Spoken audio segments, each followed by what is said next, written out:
தனியாவே இருந்து வெறுப்பாகி போச்சு, நீ வந்ததால என் சோகம் போச்சு. பெருமூச்சு விட்டே சூடான மூச்சு, வாசம் பட்டு ஜலதோஷம் ஆச்சு.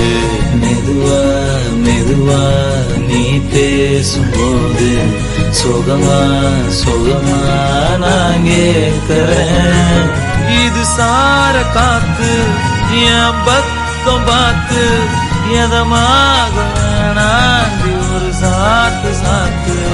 லலலலலலலா